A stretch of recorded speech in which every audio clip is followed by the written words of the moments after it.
Really glad that you're here today. And before we begin, I have a couple of announcements. The first announcement is this. We've been doing these Sunday morning messages for quite a while now, and we enjoy doing them. We've been trying to provide a real variety of formats to appeal to different people, to add some variety to the presentations. And what I would like from you is some feedback. I'd like to know what format works for you and what format doesn't work so well for you. If there's a particular style that you'd like, we'd like to know that as well. So if you could let me know, I'd really appreciate it. The second announcement I have is that Dr. Robert Lauder will be here next week to cover chapter 9 of the book of Daniel. And of course, if you've been following along, you know that I'm covering chapter 8 today. I really want to thank Dr. Robert Lauder for doing that. It makes my life a little bit easier. And I think it's nice to hear different voices. So thank you, Rob. I really appreciate it. So today we're going to be looking at chapter 8 from the book of Daniel. If you remember from our discussion last week, we said that the book of Daniel was divided into two halves. In the first half, we have 6 chapters with 6 different narrative stories about Daniel and his friends, demonstrating that despite what our circumstances may look like, God is always in control. In the second half of the book, we have 6 chapters as well. Chapter 7 is a prophecy. Chapter 8 is a prophecy. Chapter 9 is a prayer. And 10, 11, and 12 make up a third prophecy. Last week in our prophecy, we saw strange beasts that arose from the sea, representing a cosmic battle between order and chaos. And the theme was, there is a cosmic battle between good and evil, which God will win. This week, here, we see some more normal animals fighting to the death. And the theme is, God's people will not suffer forever. There is a specific time for their deliverance. So, please go with me now to Daniel chapter 8. Let's read along. In the 3rd year of King Belshazzar's reign, I, Daniel, had a vision after the one that had already appeared to me. In my vision, I saw myself in the citadel of Susa in the province of Elam. In the vision, I was beside the Ulai Canal. All right, so let's take a look at a map. And we know that this is during Nebuchadnezzar's time, so we're kind of going back in time.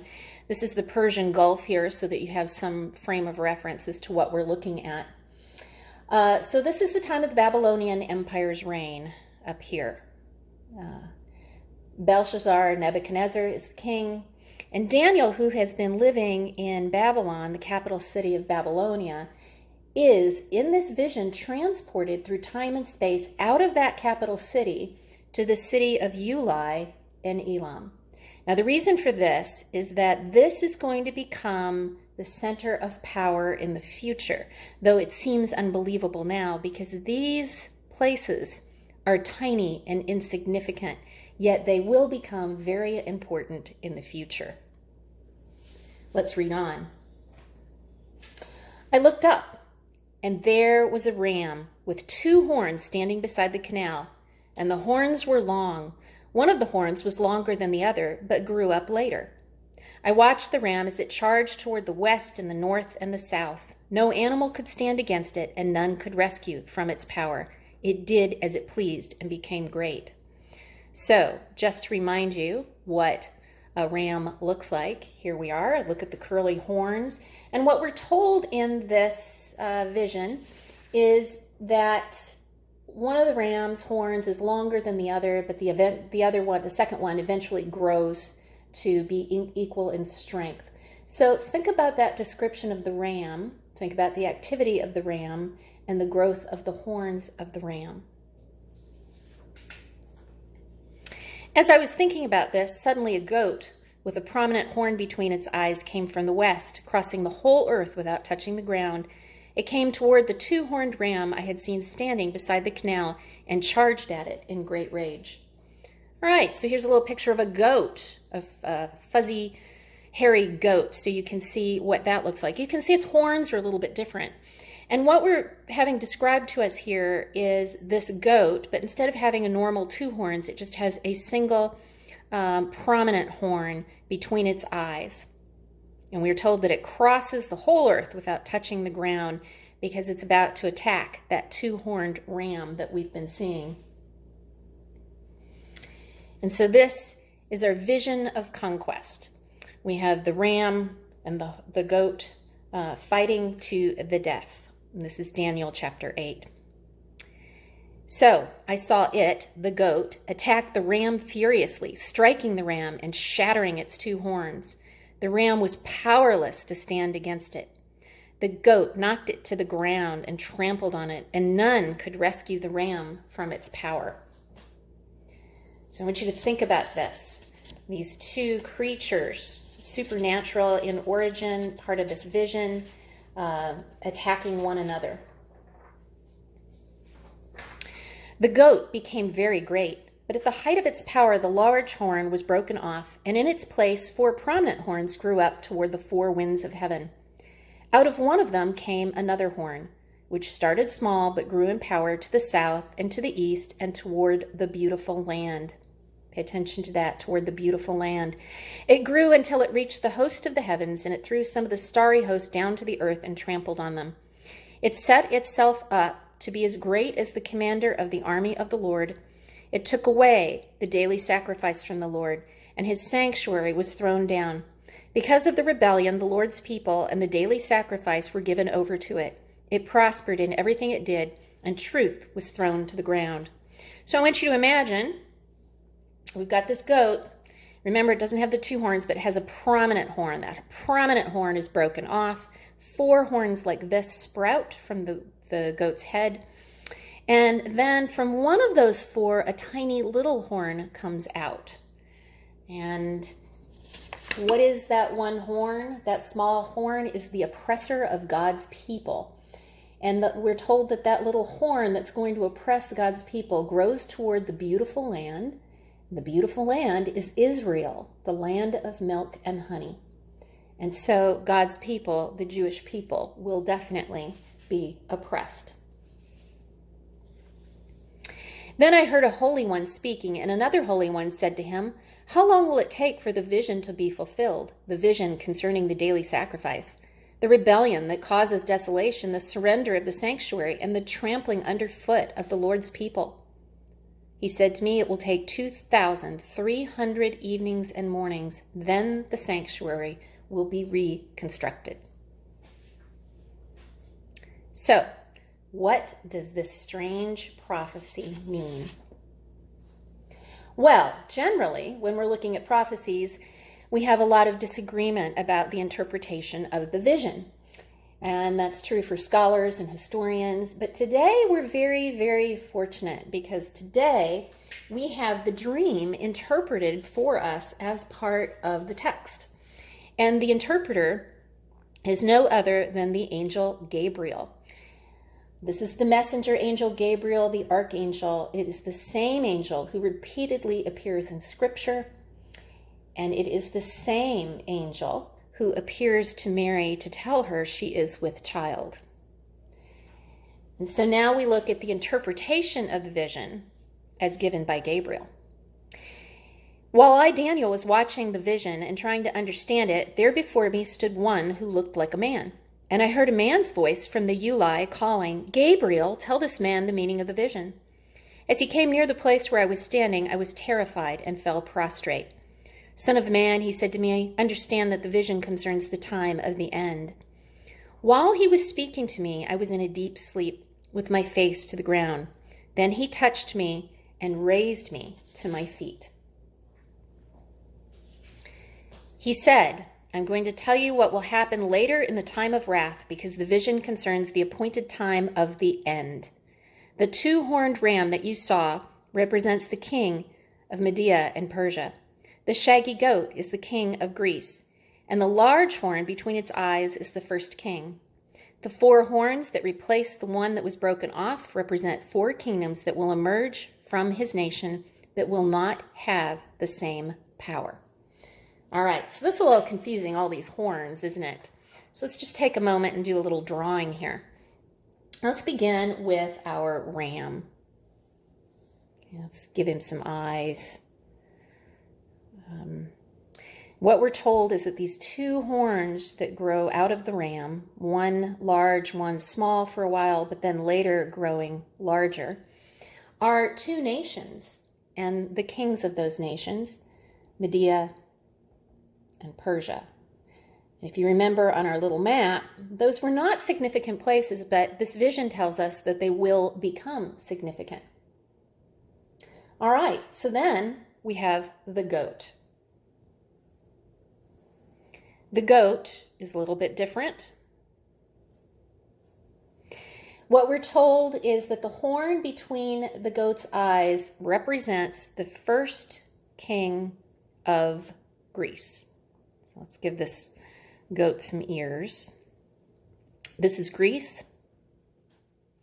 And the first king of Greece, of course, is Alexander the Great.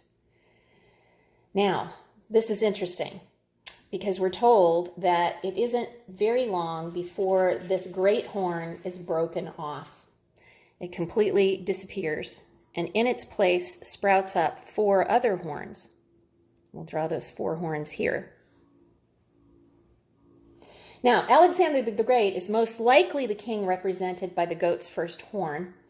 And like the horn broken off so quickly, Alexander died suddenly at the age of 33. That's quite young, leaving 2 sons who were then murdered.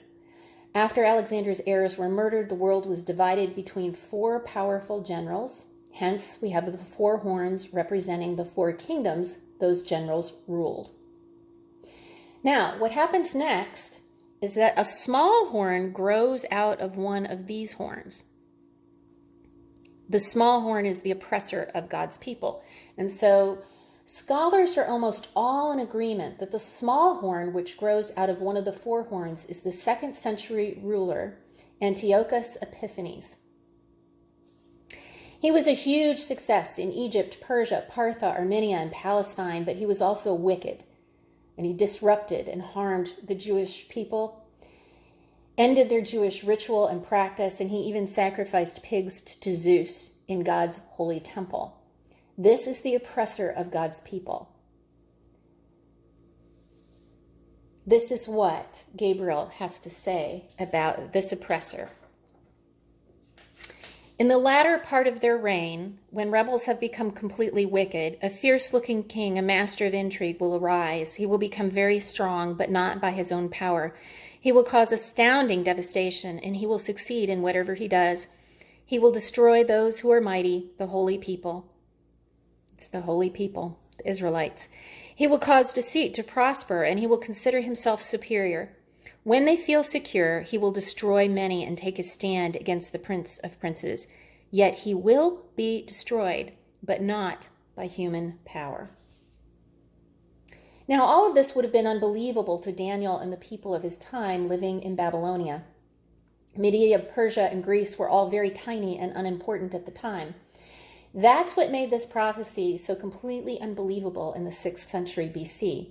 Yet we see it does align with history. And our story ends. The vision of the evenings and mornings that has been given you is true, but seal up the vision, for it concerns the distant future. I, Daniel, was worn out. I lay exhausted for several days. Then I got up and went about the king's business.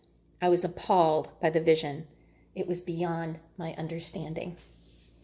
All right, so that is chapter 8. This prophecy is unusual. I think I explained it to you. It has some theological meaning, and this prophecy demonstrates the following theological truths. The horror of human evil. Humanity has the ability to perpetrate incredible horrors of evil on one another. Second, the theological truth here is that deliverance will happen. God will not allow evil to be tolerated forever, and that is the message of hope that we have in this story. Third, we know that judgment will be certain for those who resist God or who oppress his people. We know that God's people will be raised up. And so this is a message of hope, telling us that no matter how bad our circumstances are, indeed God is in control.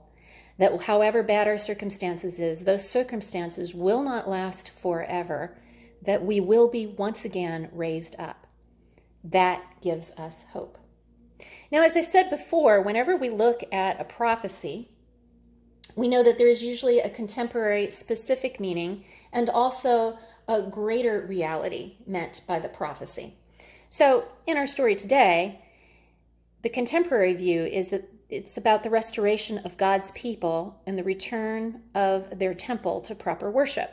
And we know historically this is indeed what happens. The people are taken out of captivity and allowed to go back to the Holy Land, the Promised Land, the land of milk and honey. And there they resettle and they rebuild their temple and they regain proper worship. Now, of course, that doesn't remain that way forever, but we do see that it happens. But more importantly for us, and what's important, is that there is a greater reality here. The prophecy, we are told very specifically by Gabriel, is about the end times and how the faithful should have the hope. And what is it that we hope for? We hope for the resurrection. That is what the New Testament promises us and what is foreshadowed by this prophecy. That at the end of time, the faithful have the hope of being resurrected and living with God. Now, I want to take a moment and talk about one thing. I want to look at verse 14 here, where Gabriel says these things. He said, "It will take 2,300 evenings and mornings, then the sanctuary will be reconsecrated." So we don't really know what that means. We don't know if it's a reference to days or sacrifices or something else.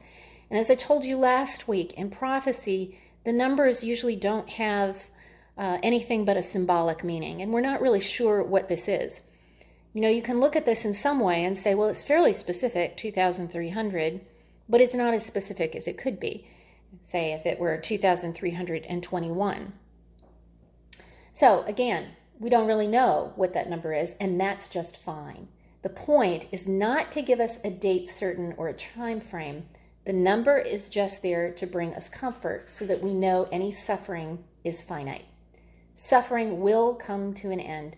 The Jewish people will be returned to the land in our story of Scripture, and the temple will be restored. We are also promised that Christians are resurrected to a new life with Christ. We know that the end times will come.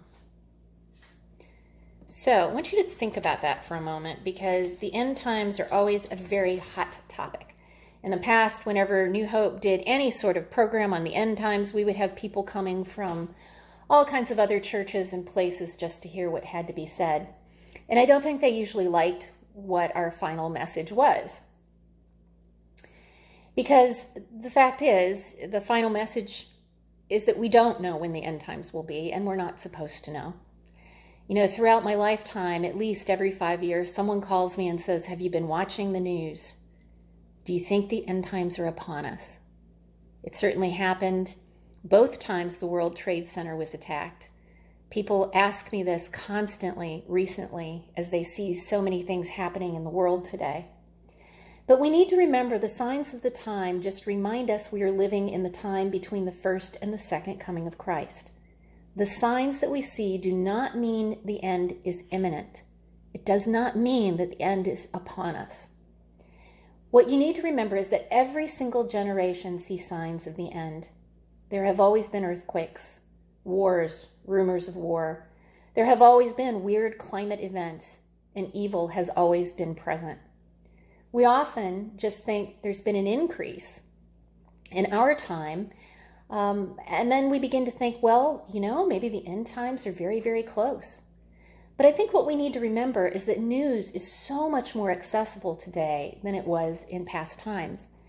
I'm 57 years old, and I can tell you when I was growing up, we only watched the news for maybe half an hour out of the day.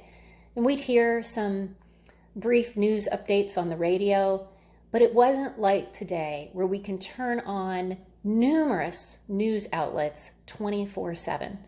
And because people need to fill up that time period, they fill it with sensational stories and opinions that don't always serve us well.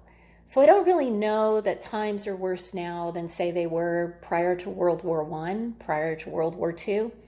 But what I can say is that the news is more accessible to us, so it feels as though everything is more imminent. We cannot vainly speculate, because we will just be led astray and end up disregarding our present realities. We need to live as God tells us to live, knowing that he could come at any time, but we certainly have no time certain. We only definitively know that with each day, we grow closer to the end times. And so, New Hope, what I tell you now is that you need to live in the present and hope for the future. Live in the present. Don't anticipate what will happen tomorrow. Don't think about what has happened in the past. The early Christians did this in the first century. Many of them just stopped living. They started spending and living in wild ways, thinking that it didn't matter because the next day the world would come to an end. Others stopped doing anything at all and just said, well, I'm just going to sit here and wait. We cannot be like that. We must live every day fully in the present, knowing that we have great hope for the future, and that hope for the future comes with the promise of the resurrection. Thanks so much for being here, and I can't wait to hear what Rob has to say next week. And so I hope you have a blessed week.